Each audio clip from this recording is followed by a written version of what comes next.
Welcome to the Nordic Mythology podcast. I'm Daniel Farrand of the company Horns Voting. As always, before we start the show, I do have to plug our Patreon. I say it every week. Everyone's sick of hearing it, but it is the lifeline of the show. It's how we keep going week in, week out. So if you can head over to Patreon/Nordic Mythology podcast, please do. You get the entire back catalogue. So we have the latest 30 episodes up for free. The rest are now all exclusive on our Patreon, and there are some incredible guests from the last 5 years, 300 plus episodes that you don't want to miss out on. You also get the Q&A that we do.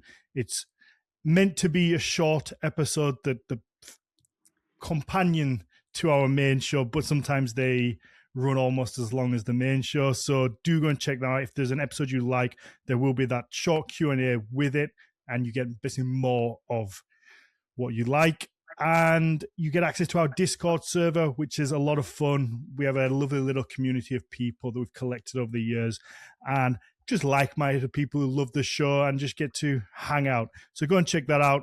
If you can, a 5-star rating, positive review wherever you get your podcast, and then just a like, subscribe on YouTube, hit the little bell button so you get the notification every time we release a new video, and you can see all our lovely faces. But let's get into today's show. I'm super excited about this one. We have a returning guest and a new guest. But first, introducing my lovely co-host and in-house archaeologist. But we have two archaeologists with us today. Sure we Max do. Havgar. Hi. There you go. Nice and short. Didn't give me any stick. I try. And then our two guests today, you're together, but not, I don't know. That came across wrong. You're physically sat together. You're colleagues. Yes, colleagues. We are currently in the same physical space, unlike Dan and I. Yeah. Well, maybe more on that in a second. But the first voice you heard there was Ruben Terlouw. Ruben has been, is this your third, fourth time on? Yeah, third or fourth. Yeah, recurring guest. Always fun to have you on. So Ruben is a Dutch photographer, artist, and archaeologist, and is currently working in Obban's tattoo studio as a visual creator and historical advisor. And Obban is a Scandinavian tattoo artist based in Sweden, focusing on tattooing historical art from the Viking Age and beyond.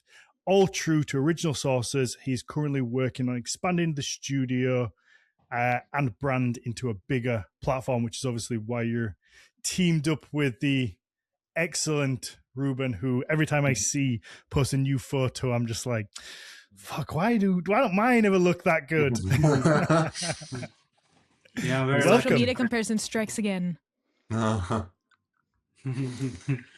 good to be back, Dan and Mag. Yeah, Mag, I don't think the previous 2 or 3 times you were there. I think the last time either you were sick or away for work. I can't remember, but I think you are correct. I have been away for work a lot, and I've also been sick a lot. So both of them sound equally plausible.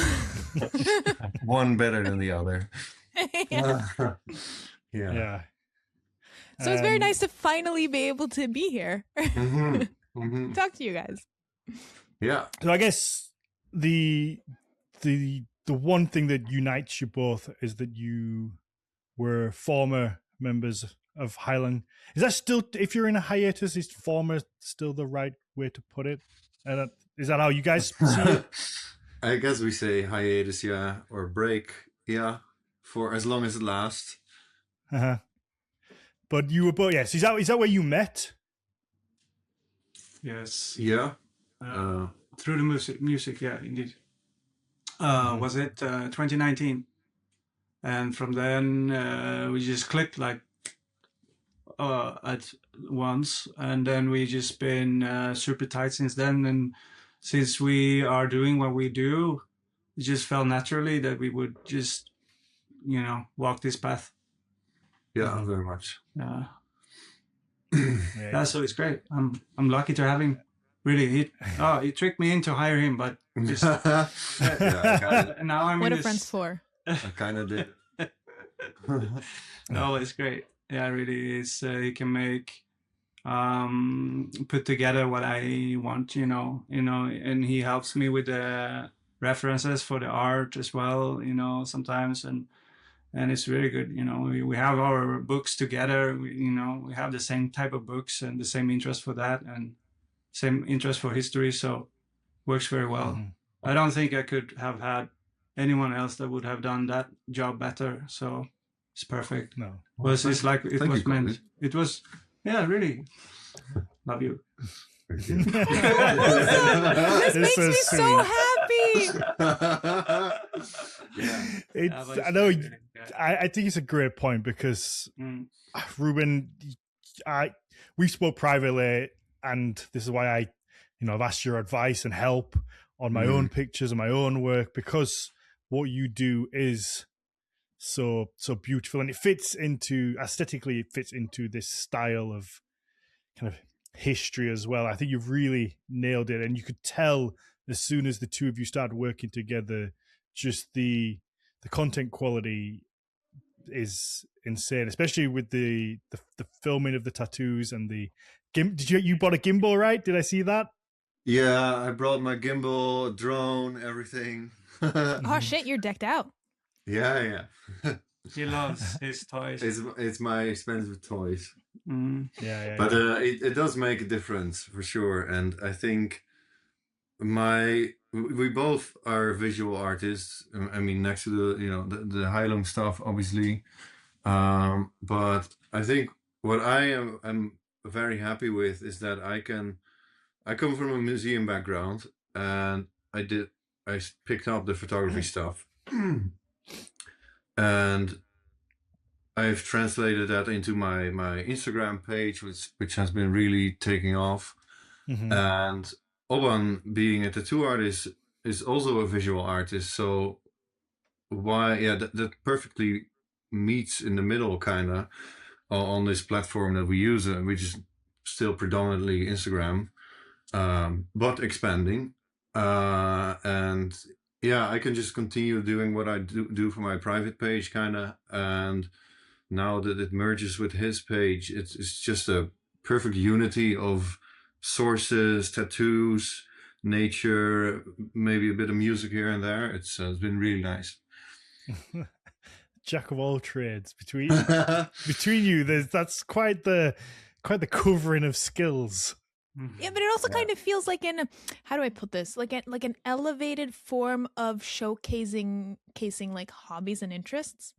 How you used to, like, back in the day, have your friends and be like, hey, here's like my shelf where I have these things, and here's my hobby with this. But like now the Instagram, it's like, here are all the things that make me feel happy. Yeah. True.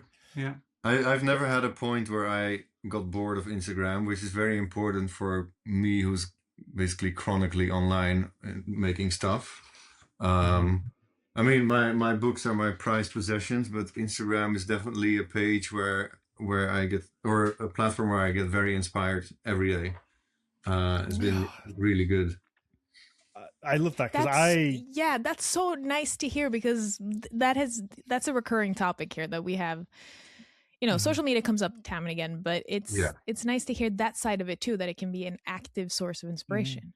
Oh yeah, I don't see any stuff that I don't like, really. You can complain about algorithms all you want, but I don't see any stuff that I don't like. That means that you've just been really good at cultivating your own then. Yeah, stop liking girls with their boobies out.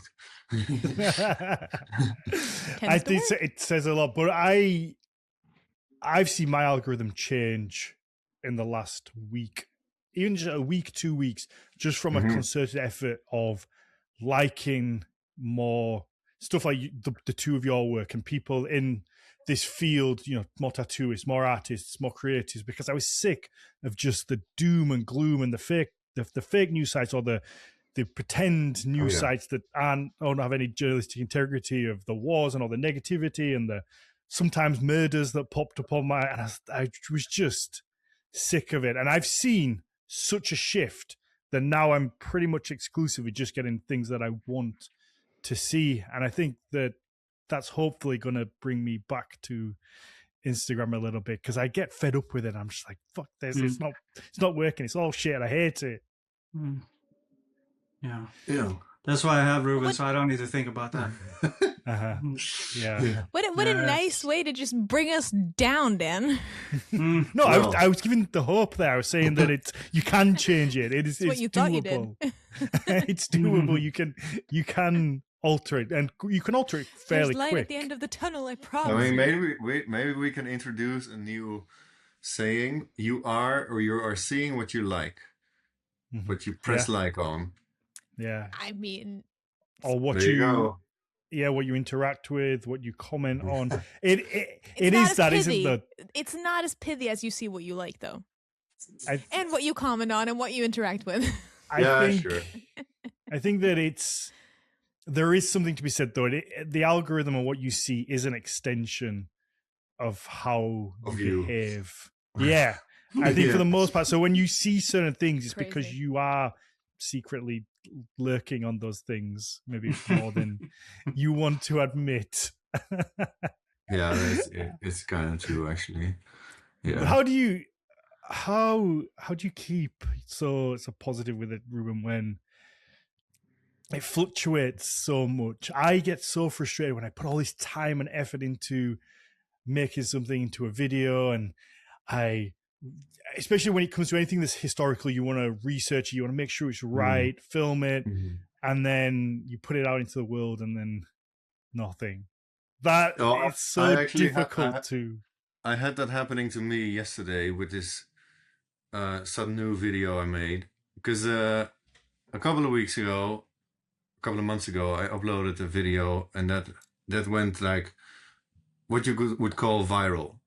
I got like thousands of new followers in, and I thought, but now I'm going to follow up because I wanted to make something more in depth.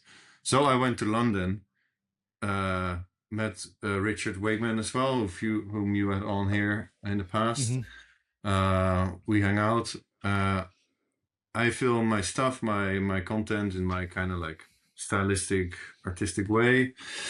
I make a whole video, I edit for a couple of weeks, do like voiceover, writing the whole script, and I post yesterday, and it doesn't do as well as I like. Oh no! no! That kind of hurts a little, but that is also what this online game is, kind of. And I hate to say it's a game, but Obban and I have now time and time again seen how seemingly good ideas are really at the judgment of the algorithm gods. Once you press like stuff can, once you press post, I mean, stuff can really perform very well. Low effort material, maybe even. And stuff that you work really hard on might not perform at all. It's infuriating. Right. Do you get that?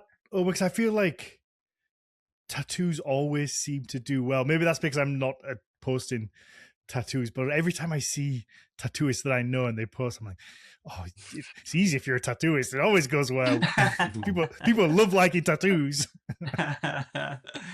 Yeah, I think it's a lot about how you take the photo and stuff, and the lights and everything, of course, and sharpness. So you really need to be a good photographer to be successful with that, with promoting yourself online. So it's not only about the tattoo itself, of course. So I always been interested in photography as well myself, but I haven't really. This is not what I want to do really. So it's really, really amazing to be working together with someone that is specified in this. Indeed, yeah. But it's just, I don't know. Maybe it's easier to post tattoos. I don't know. But I mean, the last tattoo I got right before Christmas, I actually asked the tattoo artist about that. And she said that at least for her main client base now usually comes through Instagram. And I was like, oh, wow, really? Yeah. That was interesting. I think that's the same for Obban. Yeah, it's the same pretty much in the website, I think. But it's really, I don't pay like nothing for this service. And, it makes my livelihood. It's amazing, actually. Yeah, it's a good platform actually. But yeah, it's always changing, and it seems like not even the creators are in control anymore, or knows what works, or the reasons why things don't work. It seems so. Yeah, I don't know. It's all AI, I think. that's the frustrating one, because Yeah. I see. I don't know if either of you ever come across the account Void Stomper, and it's like, Yeah, I think so. he makes like horror based. It's all AI videos, but he's been doing it like since day dot. But they're so unbelievably real at this point. When he first started, I was like, oh, it's just silly. They look a bit creepy. But now it's like, oh my god, this is actually pretty ridiculous now. But now it's indistinguishable. Go on. I hate how successful it is, because some stuff is actually pretty cool, and I am already getting tired of the whole "is AI bad" debate, because yeah, for artists it's pretty bad, but for archaeologists it's fucking amazing. The amount of data that you can get from like a dig or whatever, or a scan, maybe you're scanning something, whatever, it's amazing. It does so well for science. But we as artists, and maybe you guys to some degree, are probably fighting AI in one way or another, because you need to get your creative stuff out there. And now not only are we, rivaling other creators, we are also rivaling literal robots. Yep. Yeah. But I think that's such a good point, because I really agree with you on the whole, like, is AI bad?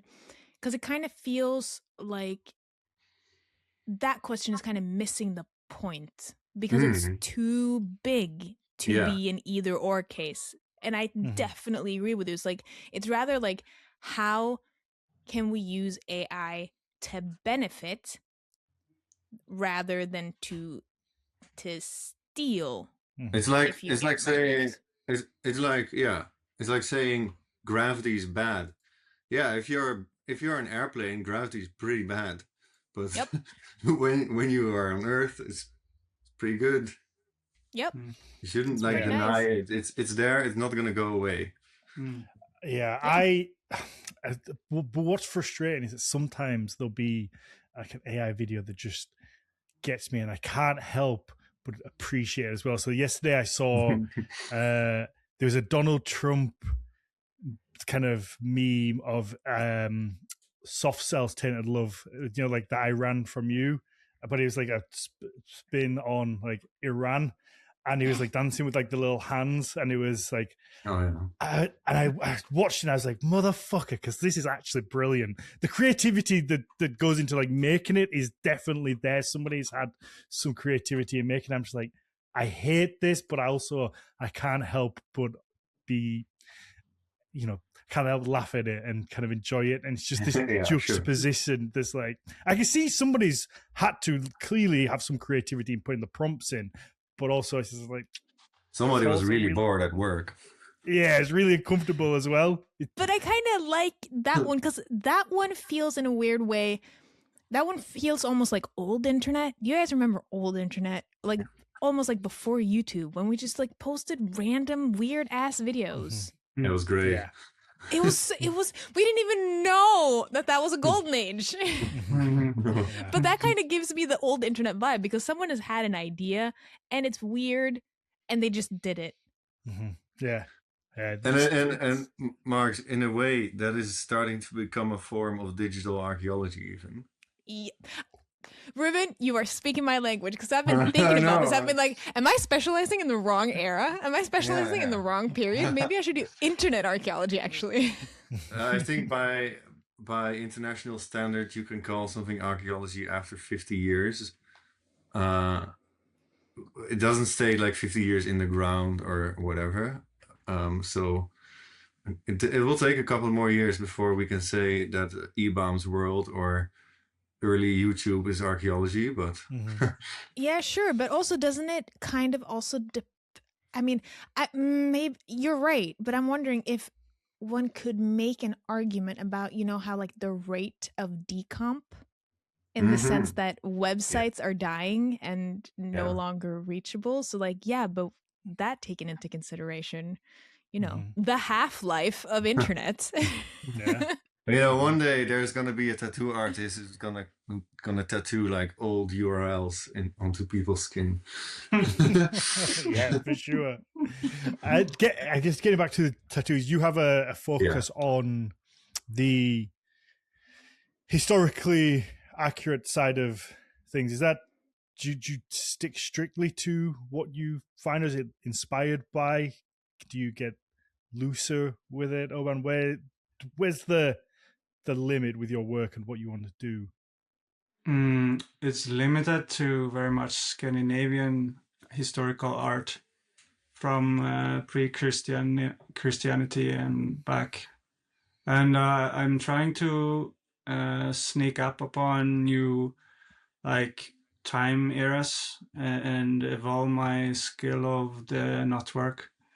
And I'm doing it with a lot of help from this guest that you have had, Luciano, in Denmark. So yeah, he's really amazing, and he's teaching me a lot of things with my art. And I must say I'm a different artist after I started working and studying with him.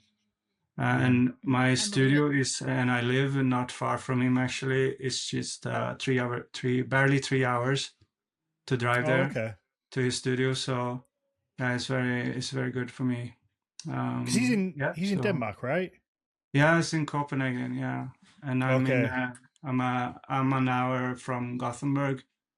So yeah, it's just a highway down there, and I'm there in just in nothing. So it's very good.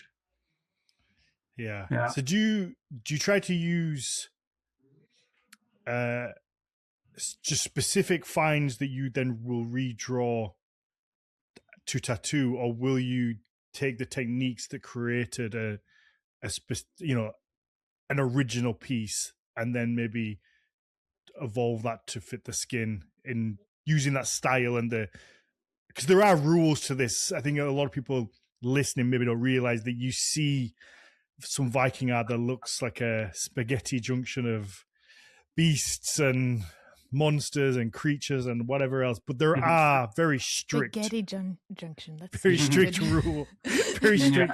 Well, the spaghetti junction is a little motorway system in Birmingham. I don't know how many people actually have heard of that before. It's where loads of motorways... But I just, as soon as you said it, I knew exactly what you were talking about. I feel it's where loads of motorways kind of like cross each other, and they called it the spaghetti junction. For those who know, I've lived in Miami. I know what you're talking about.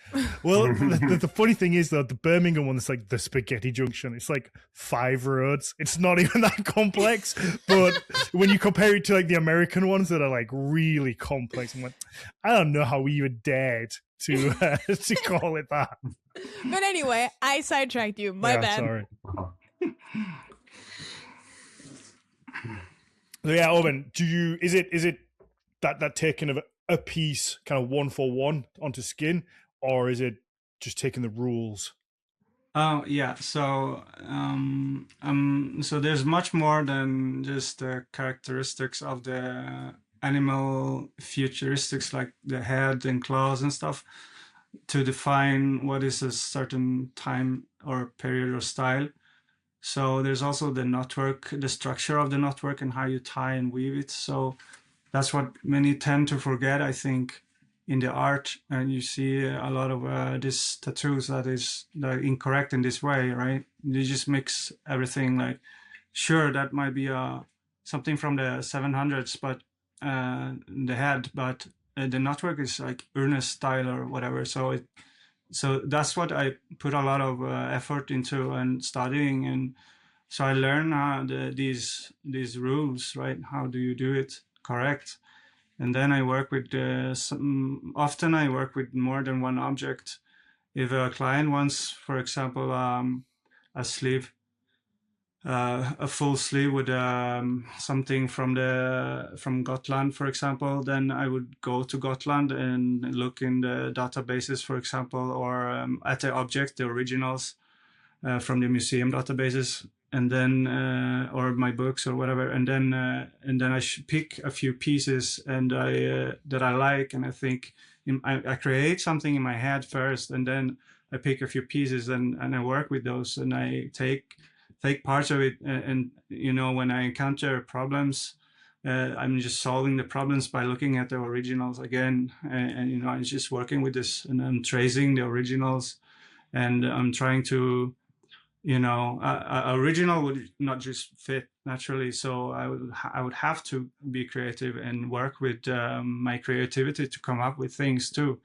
But I really don't want to mess up the rules. So I don't want to go too far out from what I'm supposed to. I want to stick to the tradition, which is important, I think.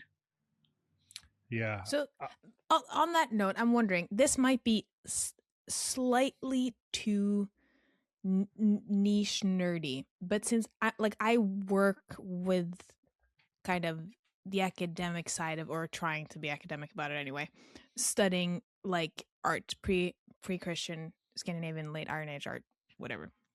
So I was wondering, since you're talking about rules, do you operate within like the style category system at all? The different ones that they've like, so Celine style 3, let's say.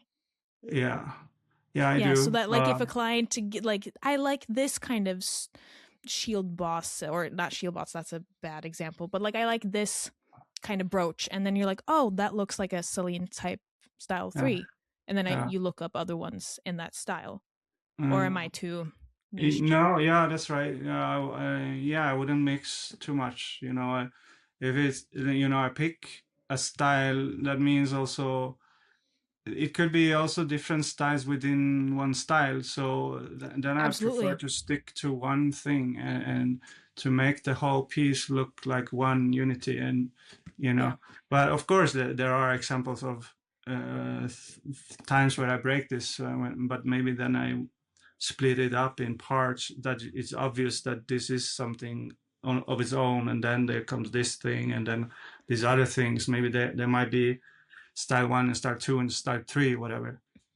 But I love that, because then that just speaks to like the fact that you know what you're doing. Because what sometimes you get those, in our eyes, in heavy quotes, messes, where we look at it and we're kind of like, "Oy, wow, what's happened here?" Kind of, this is all over the place. But the fact that you're able to kind of bend the rules and mix and match, I think that's so fun, because I mean that's what it must have been like as well at the time, because the style categories is something we've come up with after people have sat there and noticed rules and patterns. Yeah, indeed, they followed the rules and stuff of their art at that time, at that place. But yeah, they did not just mix however they wanted. They had structure and a meaning behind everything what they did. Absolutely.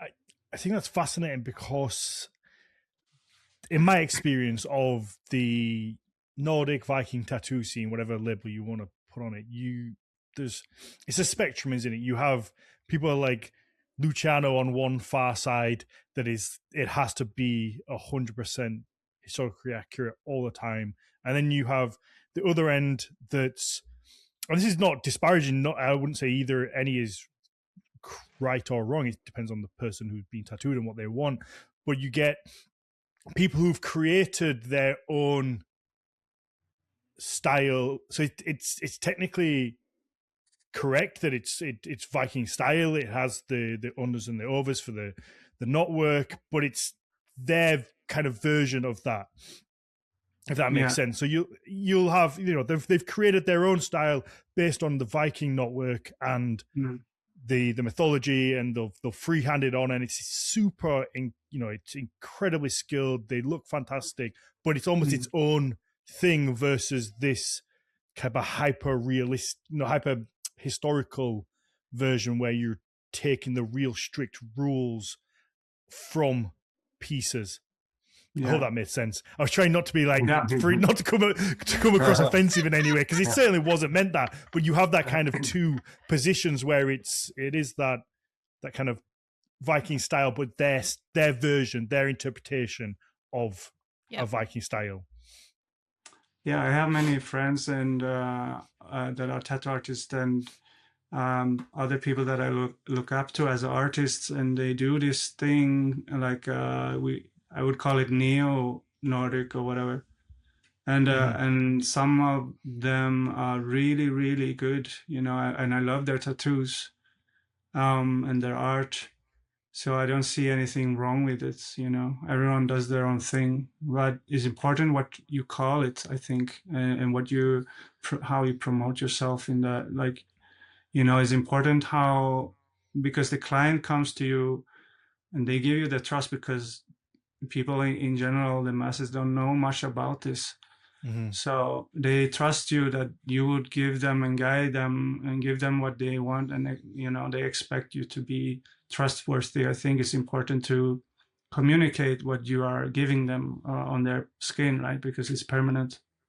So, but I don't see anything wrong with the art. I mean, if they want to do cartoony stuff or their own thing, I think it's cool. Actually, Sean Hogan is one guy that I really love his art. You clearly see that he knows history and he knows his artwork. It's clean, it's tight, it's organic, it's everything what it should be.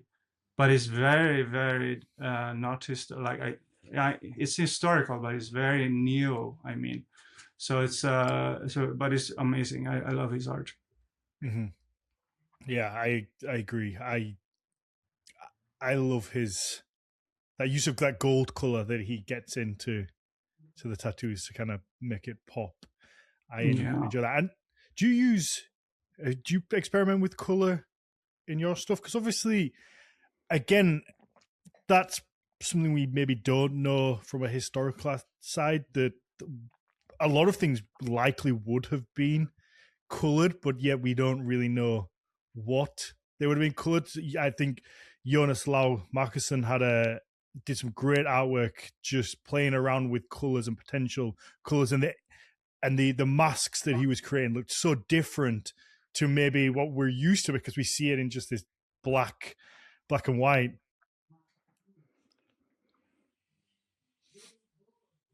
So yeah, do you play with the colors? What's the question again? Huh? Yeah, do you play around with colors in your work? Colors. Sorry, your accent. Yes. Colors. I do love mixing in colors. A hint of it, not much, but I have so far just been very careful with it. But it's something indeed that I think is interesting and excites me, and I want to do it more. But yeah, that's just very. It's like another level of like another layer of another dimension or whatever. It's so then I need to think a lot, like color scheme and what works and what not. I have studied art at art school, but I mean, that was a long time ago. And it's easy to just like play it simple, I think. I guess I'm scared to, if I go in with a color, then it changed the whole tattoo. It's like new water for me. So I'm like doing it carefully more and more. That's so cool. Just really cool. Like that, because I've come across some mentions of like paint flakes being found, especially in the background fields of knotworks, but not necessarily on the knotwork itself. And I'm like, okay, so it's set apart from the background for some reason. Interesting. But when you mentioned the gold thing that Sean does, Dan, something that got me thinking. This is kind of an aside, but I was looking at my own material the other day. Not the tapestries from Rosenberg, but was it one of the sled shafts, or was it one of the actual sleds? I don't remember. Anyway, which is just like, it is just ridiculously filled with animal art and knotwork, and it's just crazy. It's like if you really love animal art, it's like you're tripping when you're looking at it, because it's just insane. But what I've noticed suddenly was that there's a lot of metal plating, or like not plating as such, but fittings, like tiny little fittings that have been put all over this piece. And suddenly I started to, when I was like following the animal art, I suddenly noticed that it's not that the metal fittings are only there, but for pretty much, I would say 99% of the creatures that I found, the fittings were placed directly on their eyes, meaning that when you looked at it, it probably would have given off reflections. And I was like, wait, what? That is so cool. It's like with the Sun Who Helmet, actually. Yeah, exactly. Yeah. It's amazing. So I guess that's one way you can play with color-ish. I mean, it's not really color, but it's. I think we should look at color in two ways, because first of all, everybody has this notion that all the petroglyphs were painted red or white, and we're not exactly sure about that either. We, however, it's just to make them visible, guys. They always look red. Yeah. I genuinely thought that. I think it was one of those people. I was one of those people. Yeah, that was like, oh, they're all painted red, and they've held up really well. I mean, in your defense, there were likely not a lot of different pigments that at the time they could have used, because those were all organic. Max, you would know about this too, I think. Then obviously when woodworking came in, especially at the height of the Viking Age, etc., going on into Christianity, all the surfaces were basically colored in one way or another. You also see that in antiquity, of course, there was no white surface in Rome whatsoever, or Greece. It was all super vibrant. It's just, to a degree, especially in the Viking Age, very hypothetical of which colors were used where. And I think here we need to take into account that everything was probably color coded. So specific animal styles would maybe have had specific colors assigned to specific parts or specific things happening in the art style. So there's a lot to say for using color in tattooing as well, or whatever you're doing, really. However, I think we cannot say they use colors because we don't know. No. Yeah, 100%. It is. I would love to see what they look like. Even not even limited just to Viking art. I remember when I went to Durham Cathedral, the guide said, "Oh, originally this would have all been painted in beautiful colors. You can still see the flecks of paint like in between, but I think it was the Protestants who saw it as too grandiose and basically stripped all the color off the inside, off all the pillars, off all the walls." And it's like, what would that have looked like? Because when you enter a church, you kind of expect it to be that stone color. You don't see all the vibrant colors. And the same with the Vikings. What's funny about that? The Middle Ages are usually called like the Dark Ages. Everything's so dark. But the Reformation was at the end of the Middle Ages, and that's when they stripped out all the colors and shit. Yeah. But I'd love to see what it was all like. What I think people would be surprised at how much color there was. We're used to the past looking old. Just wooden single color rather than vibrant. Well, maybe at the time they also looked at the past as a more grim happening. I wonder. I mean, there's definitely studies on how time was perceived at the time. But yeah, for all we know, they had similar, pun intended, colored glasses on, and looked at things differently. Yeah. But I think it was very much a language in which you conveyed certain things or emotion or whatever, and a mead hall or longhouse would have probably looked a specific way, geographically speaking, and maybe there were differences between areas as well. But I think there was definitely a certain look to things, which was pretty homogeneous over the whole northwestern Europe. Yeah. Oh, but made me think of every time we speak with Luciano, he always blows our mind some way or another. He always shows us some secret meaning to everything that it's, he presents it. He's like the Dan Brown of animal art, I feel. Like I say this in the most positive sense. Luciano, if you hear this, I mean that as a compliment. Please don't at me. I'm sorry if you took that the wrong way. But like unraveling the mysteries. We never know for certain, but he puts a compelling argument together. Particularly, I think it was at the Coming Casket with the bird figures on there and the snakes, and the story of how you can follow it around from each segment to segment and what it could represent. I said, actually, you know what? That does make sense. And he did it with the Oseberg cart. Yeah, the wagon last time he was on. Do you try to get any of that in there with your artwork? Is it possible to even build those stories into it when you're kind of recreating it? And is it even possible to then tie that back to the customer in some way? Because that would be amazing if you could. Yeah, right. It's the biggest challenge when you work with clients, I think, to put their thoughts and ideas and stories into art.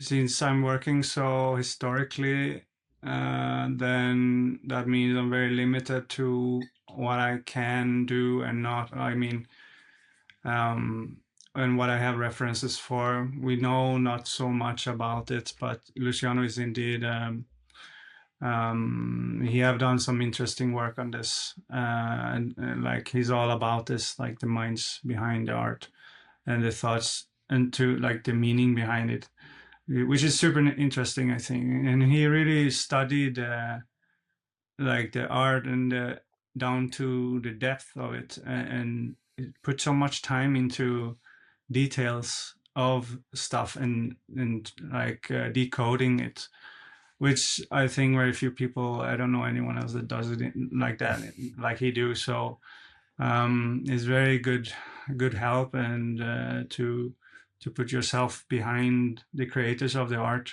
the historical art. And so I try to use that as well. Of course, I try to apply that, the way of thinking when I do my art, of course, because that makes, I think, the art also much more interesting. It's because it's not just images put together. Is more than that, and it has always been more than that. So it's indeed, it creates something else, with the art, if it's a story to it, indeed. I read this great thing the other day, where someone wrote, "Art doesn't depict language, art is a language." And I was like, hey, that's really, that's good. Yeah. I like that's what Luciano's always kind of drumming home as well, is that it's more than just pictures. And it's tough because there will be instances and images that are in that art that to people in the Viking Age, they would have just known that represents this. Whereas to us, we're trying to decode that and then understand the meaning, whereas it was just part of life. That's what it was. Yeah, I think so. Yeah, it's super interesting. But have you got a client base now who is happy to just go along with? I don't know, because do you still get the people who want the story of Tyr? Because I imagine that's one that you get all the time. It must be like, this is so fun for me because apparently I've been living under a rock, because this comes up time and time again. I'm like, I didn't realize this was a thing that was going on. That has to be, well, that's one of the most famous stories, isn't it, for the everyday person. So are your clients, I don't know, is it whittled down through the work you put out there and you two work together in this emphasis on the historical actors, or do people still just see the work and go, oh well, I want the story of of Fenrir, the binding of Fenrir story. Can you do that for me? Or I want Thor losing Mjolnir, and it's like, well, actually, we don't really have the art for that. And do you still get those inquiries? On occasion, yes, but it used to be more in the past like this, requests that was like described like this. Nowadays it's less, luckily for me, because it's easier to work than if I'm not so restricted to a specific, like the more the deeper this story is that they want, the more problematic it is for me to get it all in there in one tattoo. But I mean, it's more. I think I get more and more trust from my clients actually, and that's how I feel. And they really give me so much free hands when I do art. So I'm really, most of times actually, I'm just like I can do pretty much whatever I want actually, which is amazing. But I ask for, if it's always the first thing that I want to know about the person that get the tattoo, like what is it for and why and so on, what is it about, what is it supposed to mean, something. So I want this, of course, I want the personal story first before I even think about creating something. But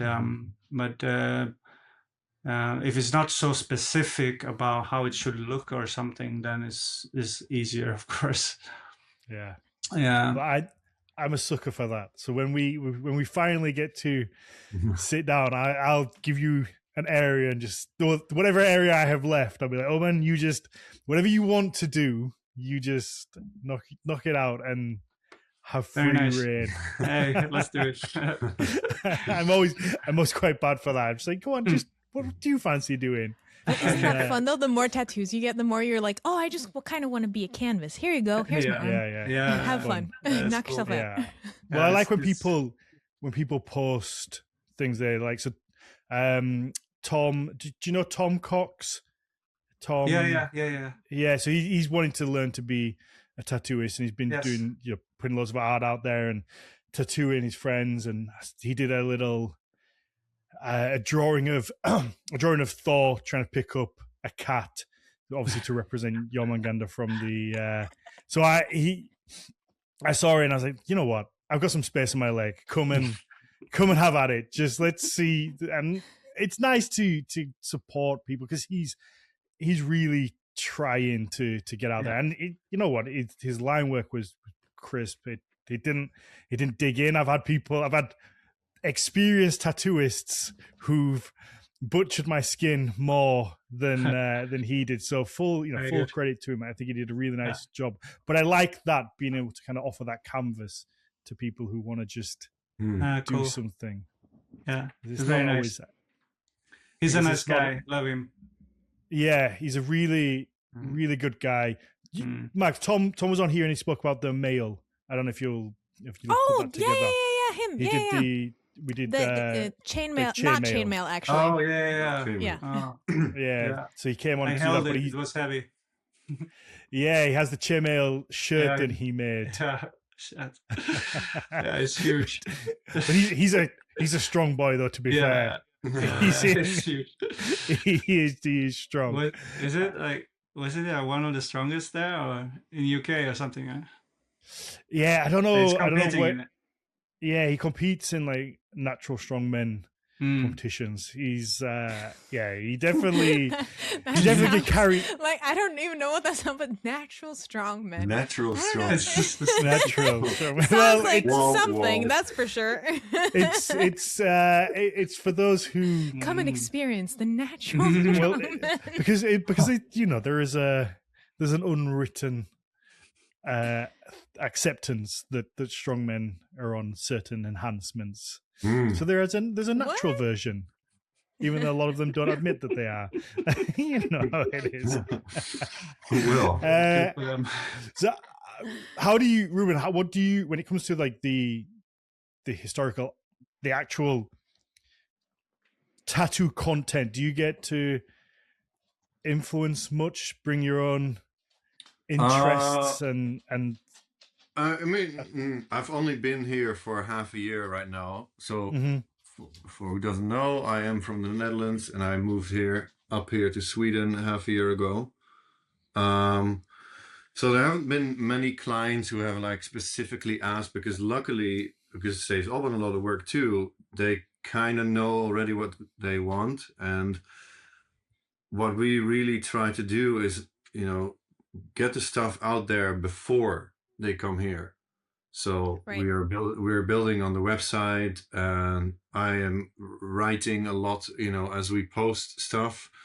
So usually when they are in the studio, they already know, all right, this is what I'm getting, and that process has already happened before, like I come in between brackets, because I don't really. I'm not really involved in either the designing part or obviously the tattooing part, but more like getting the stuff out there.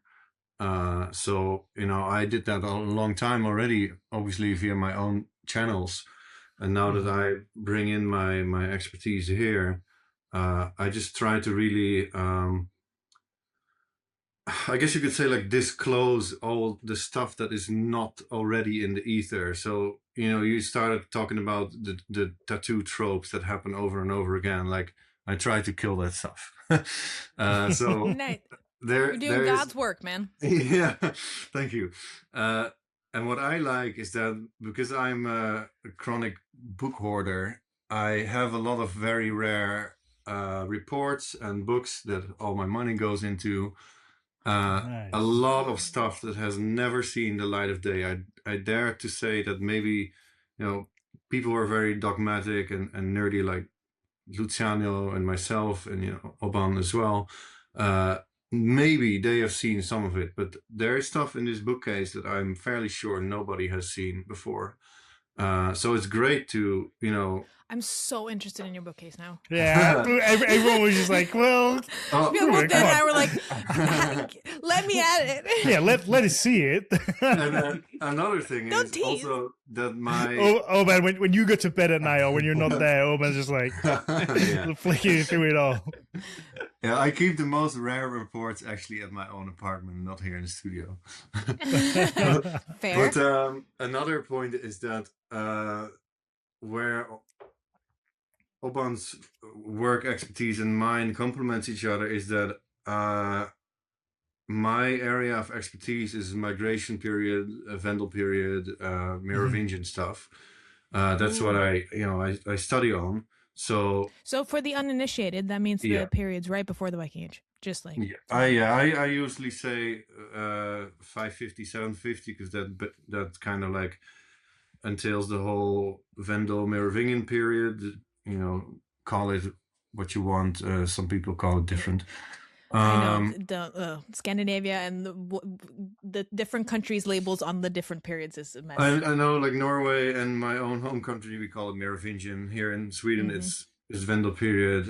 In the UK, where I spend a lot of time, it's early Anglo-Saxon, which is probably the most vague description. Yeah. And I think I might be wrong about this, but I think the Danish term is Younger Germanic Iron Age, but I might be wrong. Yeah, no, Younger Germanic Iron Age or Roman Germanic Iron Age. Yep. And we're all talking about the same thing. Yeah. And to anybody who's not that super interested into it, it's still all Viking. That's the frustrating thing that I think people.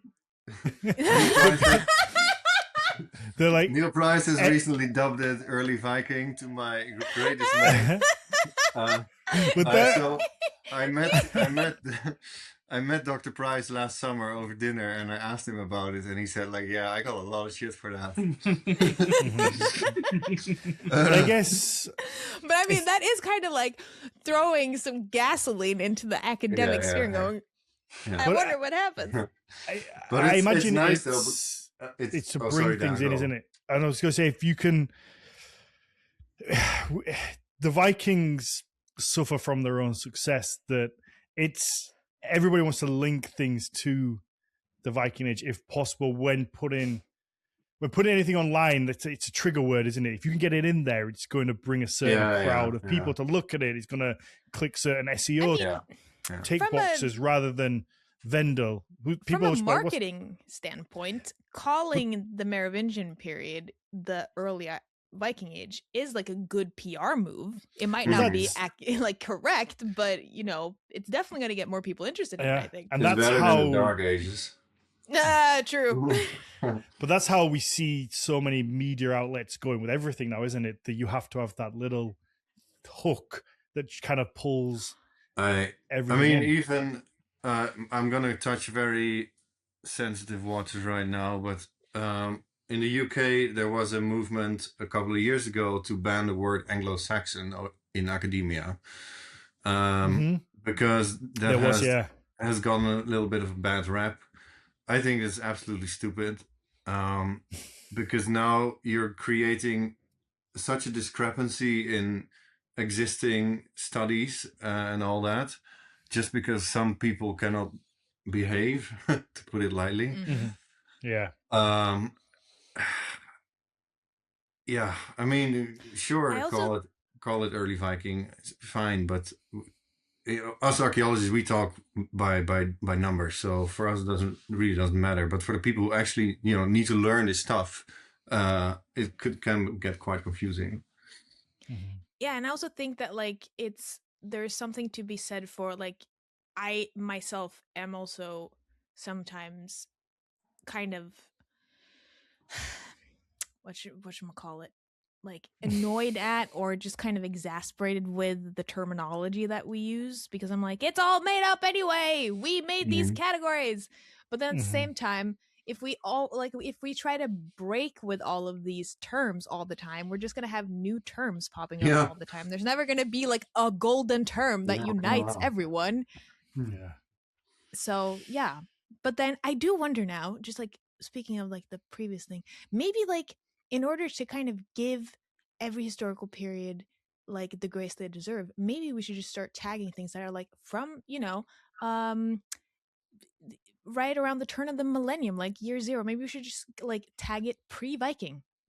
And then people will get interested. Yeah, that's not. Everything is pre-Viking. I was wondering how that joke was going to land, so I was like, I'm going to go for it. So rather than BC and AD, we just have pre-Viking Age and call it the Scandinavian period.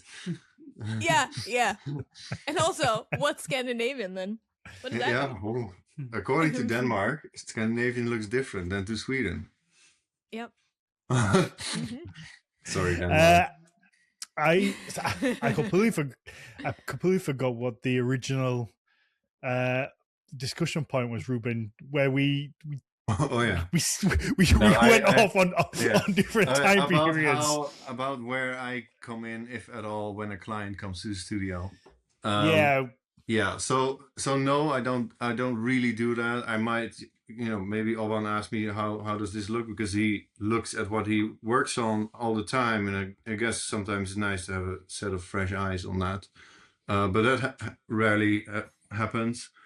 For me, it's just where can I apply my expertise to Obban's brand, and how can we put that out there? I'm just playing the social media game here, what we talked about before. And me, I'm having my archaeology degree and my photography background and the museum stuff. I guess I'm just exhibiting what he does in an online environment. So the client doesn't really have anything to do with me, really, other than that I can show them the rare books and designs. You make coffee. I do make coffee. Is it good? Yeah. That is customer service.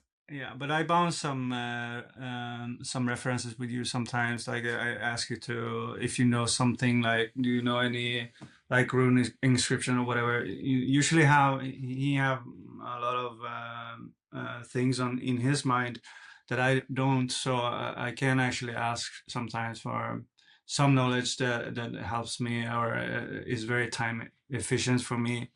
It's very nice to work together in general, just that we share the same interest, and you're more specifying the early Viking age, and I do the later styles, so it's nice. Yeah.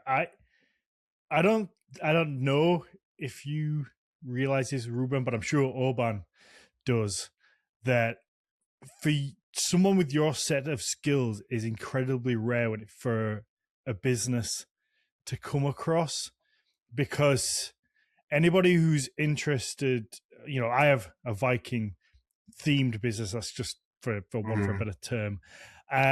Every time I look for anybody to help with social media or to help with like adverts or any aspect, there's a part of me that is limited by the fact that they may know adverts, SEO really well, blog writing, email marketing, social media. They may know all that really well, but they don't know the Viking Age very well. And if you fuck up that part, this is a group of people who will crucify you for it. So, or you could end up in the space of the internet where you really don't want to be. Yeah, so they may be really good at all that stuff, but they just they don't know, they don't understand the accuracies and get it in all right, and they think that it's going to be easy just to Google it and search stuff. Because I've spoken with social media people before. I'm like, oh well, I'll just research it. I'm like, yeah, but it's not that easy because you'll soon find the wrong stuff. So to find somebody who is incredibly good at social media photography and also that historical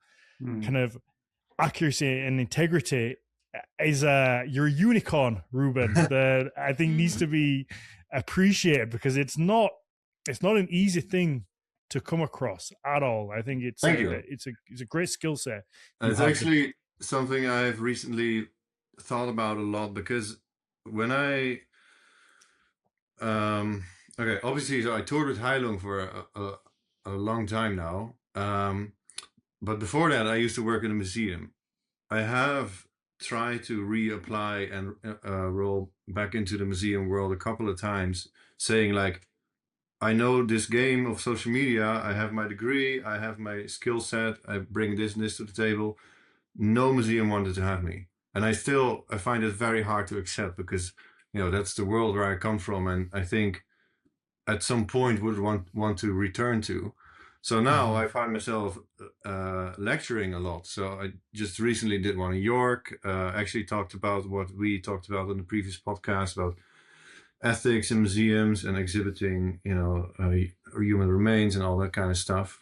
I've built upon that topic more and more, because I find no other outlet other than now working with Obban to really send out the stuff that I am interested in, and museums apparently don't want me. So, but I think that's such a good. No, sorry, finish, please. No, I was actually finished, but I think maybe what I need to accept is either that the landscape of how we promote and present history is changing, because now I find myself making content for Instagram, obviously not getting paid for it, but maybe somewhere down the road some museum or other heritage body will pick up on that. But I think museums are also seeing that the landscape of how history is consumed and how it is presented is changing. That's why now a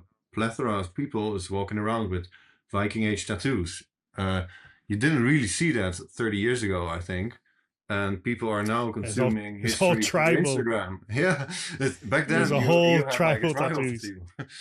Yeah. So, yeah, in a way, I am both enjoying how the world where I am in is changing, but I'm also experiencing pushback from that same success or that same world. But I would say, to kind of, how do I want to put this? Firstly, I want to say that I empathize with that as someone who has had museum jobs where I've had to acquire certain skill sets similar to the ones that you're talking about, to a lesser extent, as a part of that job, and then sitting there with that skill set and being kind of like, okay, well, I want to continue doing this, but then there aren't any more jobs as soon as that project was done. It's like, well, I have this skill set now. I can do this for you, but there aren't any jobs. And that's not necessarily... It's like museums are these big, big, big ships, and it takes so long for them to turn and to adjust. So I really empathize with that so incredibly much. But, and saying that, I also want to say that genuinely, talking to you guys right now, gives me a lot of hope and makes me very inspired, because when I'm done with my PhD, I don't know what the fuck I'm gonna do, because I also want to do something more creative and like get stuff out there. But I know for a fact that there likely aren't gonna be any jobs. But then seeing you guys and how you've genuinely just like made this job together, I'm like, okay, well, I'll be able to figure stuff out. Maybe it won't be at a museum like I'd prefer it to be, like you're saying, Ruben, but it's kind of like we have to make the job we want in a way. And I don't know if that's going to happen, but maybe we can cobble some stuff together. And I think you've done a pretty good job at it.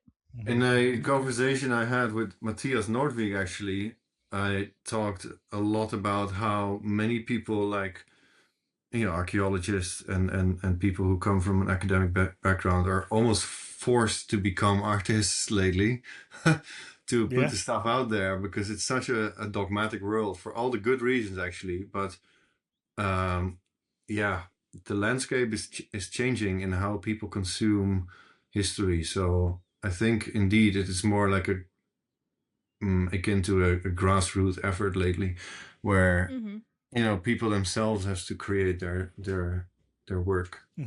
I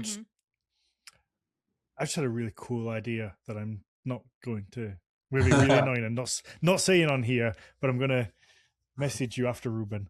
Sure. I got that thing, because it is a changing landscape that maybe museums really do miss out on. But also, I think we might be overlooking that. If I was Obban, I would be giving you a terrible reference every time you applied for a job. Like, no, he's awful. He is. His coffee is terrible, and let's you don't want him. He has to stay here, actually. Yeah. Oh, wow. That's what I'd be doing. There's a question that we always end on, which oh my god, you remember all on your own this time. I always remember, yeah. But you do not always remember. Shut your. But firstly, first, we can't have tattoo adjacent people on without asking the question whether you think they were tattooed, because that is the question. We're actually in the middle of a very Ibn Fadlan heavy run for the show. So we had Tanisha Upham on last week, was it, or the week before? The week before. And then we have 2 guests coming up in the future to talk about Ibn Fadlan, and obviously that's the one that is always used for Vikings being tattooed. So what do you two think, if you had to hedge your bets? Do you think they were, they weren't? Where do you sit? You go first. Yeah, I find more reasons to believe they would have tattoos than not, because they decorated fucking everything. They carved runes on their shoes. You see everything is totally covered with art. That was their language, and they were all about art.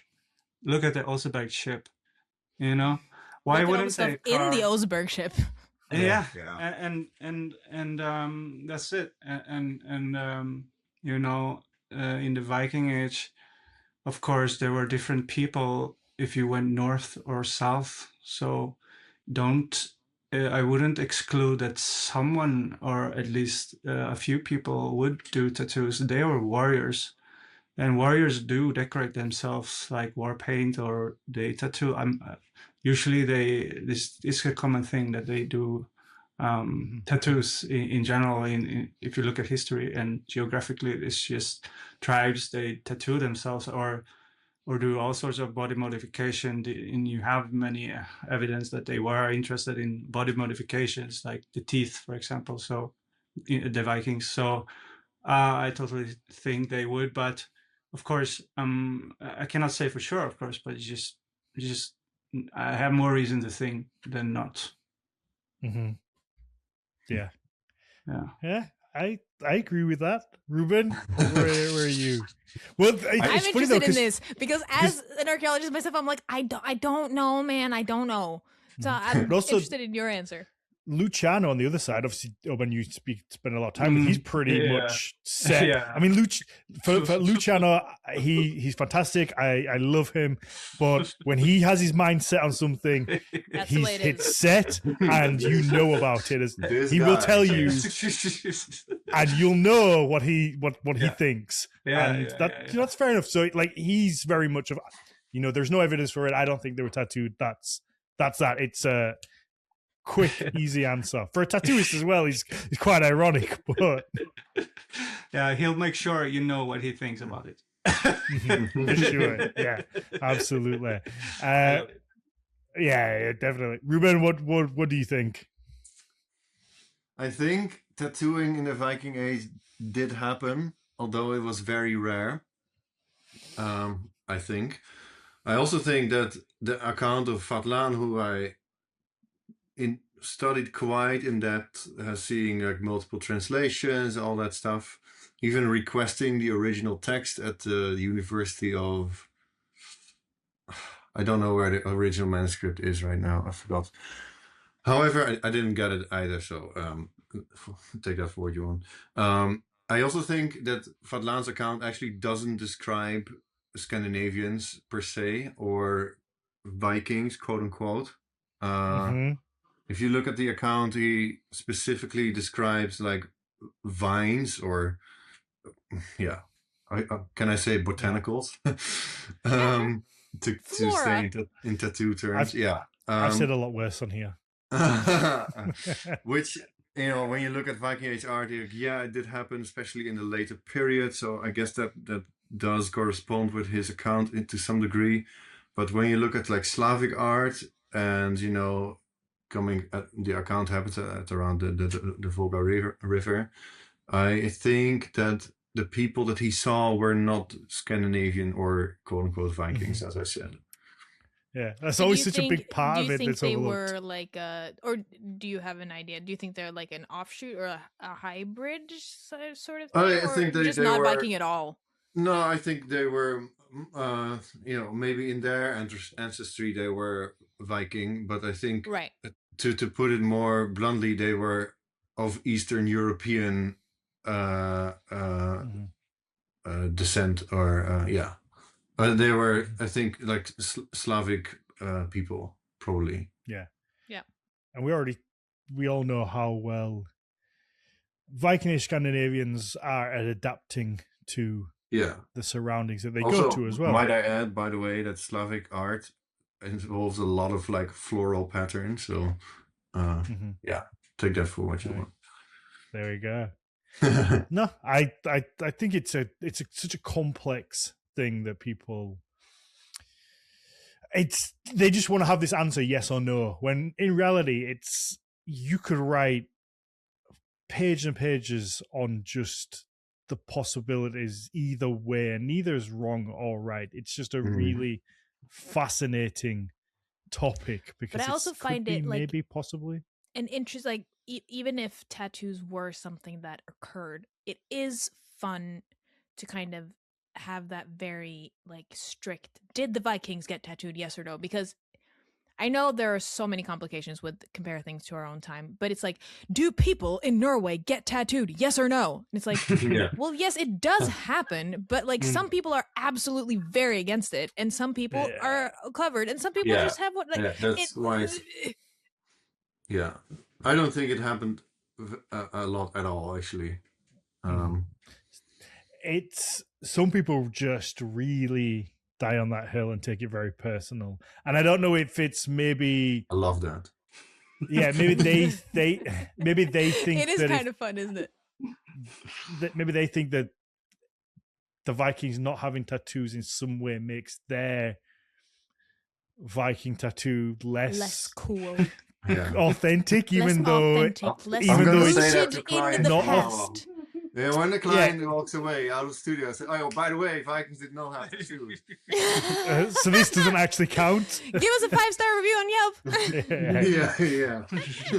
Yeah. But that's a whole other, rabbit hole you can go down. That, well, you're upset because it might make your Viking tattoo less or meaningful to you, but really, is the tattoo you've got actually Viking anyway? Or is it an interpretation of Viking, as we touched on earlier? So it's this whole complex Gordian knot of things that you're just like, wait, what? Mm-hmm. But a lot of people don't want to think about that. Because maybe what happens is that they get upset, but if I do get, speaking of the question, if I do get a time machine and I'm able to go back to the Viking Age, I won't assimilate as well as I thought I would. Yeah, they would fit in.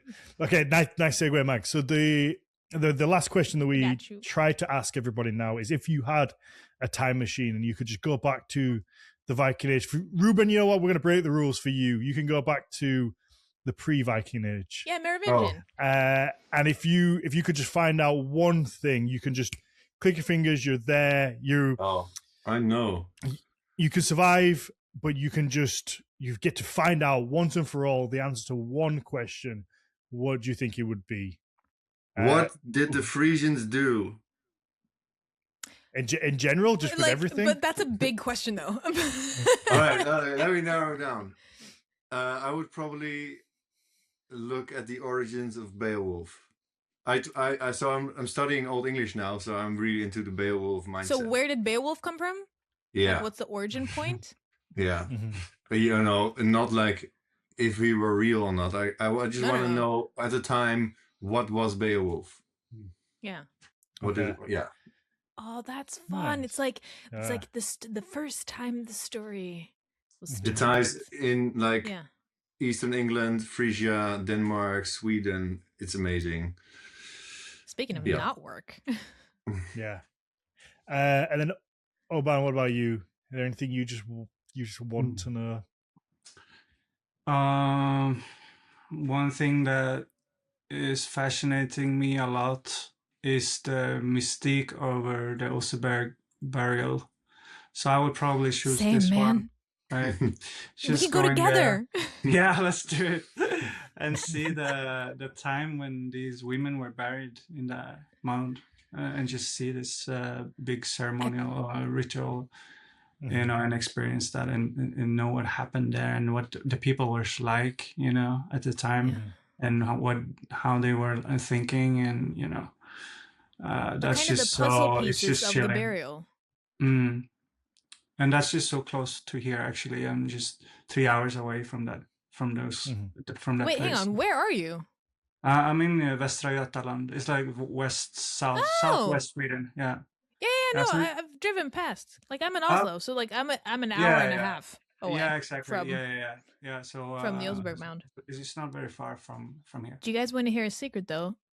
Which I've mentioned several times on the podcast, I think, so maybe it's not a secret, but I try not to repeat it because it does make me a bit embarrassed. Having worked with the Oseberg burial for 11 years now, I've never actually been to the mound. And my family lives right there, and I've driven past it, but I've never stopped. It's just a hill, really. Yeah, because it's just a mound. There's nothing in there now. The energy. It's quite special there, really. I feel something when I'm there, really. It's a special place. Oh, that's good to know, because maybe now I will go, because maybe I've had this little, maybe I've been anxious, deep down, that I'm like, what if I get disappointed? What if I get underwhelmed? We'll put it on a road trip. You will not. I guarantee it's very beautiful and special. But Max, I want to ask something before we close. So I'm of the understanding that there is a similar story between the discovery of the Oseberg burial and the Sutton Hoo ship burial, which is in both cases, to my knowledge, a ghost story. But maybe I'll message you about that. Oh, that's fun. If so, I will have to dig into, because the sources that I've read, but then again, they were written by, fancy lads with mustaches in the 1920s. No. So they didn't write that. I've just heard that there were two kids messing around. They started finding stuff. Not to my knowledge. Please message me about that. Yeah, that's fun. Whoa, Maybe no, we'll no, have to guys. maybe we'll have to make this year's Halloween episode, No, Dan. what we're The gonna ghost do- stories of Sutton Hoo and the Osenberg burial. Yeah, we No, can do no, it. what we're gonna do is we're gonna wrap up the main show now, and Ruben is gonna tell us a little bit about that in the short Q&A we're gonna do after, and we Alright, can touch on it. So if you want to hear that ghost story, come and check out the short Q&A. We're not gonna keep you too long on our Patreon, Sure. where Ruben is going to tell us about ghosts and Sutton Hoo and the Osenberg. And I also want to ask Ruben about these books and these articles he has, and where he's finding these these secret things. But thank you both for joining us. Give a shout out to both of your social medias where people can find you for tattoos, and also Ruben for the incredible videos, content that you're putting out, because I'm really loving seeing everything you're doing at the minute. Cool. You can find my website. It's vikinc.com. No, .se. And my Instagram is vik__inc. Nice, perfect. You can find me on Instagram on @Wodans, WOEDANS. I hang out there all the time. I know you're always so fast to reply to me as well. Whenever I message you, It's because I'm always editing content nowadays, and for both Obban and myself, and yeah, it's so easy to get distracted though when it's all like. it is very, but yeah, it's part of work now. Yeah. I also, So you could just do it for Heilung, so I mean, you could justify it now. yeah, kind of. Mags, where can people find you? You can find me on Instagram at Archeomags, Archeo with a K. Then for me, Daniel_Iron1, Hans voting for the business, and then Nordic Mythology podcast across the board. And yeah, go and check out the YouTube. I always say the YouTube, it makes me sound so old. Go check out YouTube. The internet. The internet. YouTube. The web. The www. The webs. The internet. Go check out YouTube and hit the subscribe. I don't know if there is still a bell button. That might have changed. Who knows? But yeah, I'll let you know when we put a video up and you can see the episodes as well. I don't even know anymore, man. I don't know. Everyone used to say, "Oh, hit the bell and subscribe," and then I'm like, No, the bell's still there. does anybody even say that? Is the bell still there? Yeah, Is yeah. it still a thing? They say like, share, subscribe, click all the Bell? things. Yeah, maybe. That's that. I watch YouTube a lot. That's it.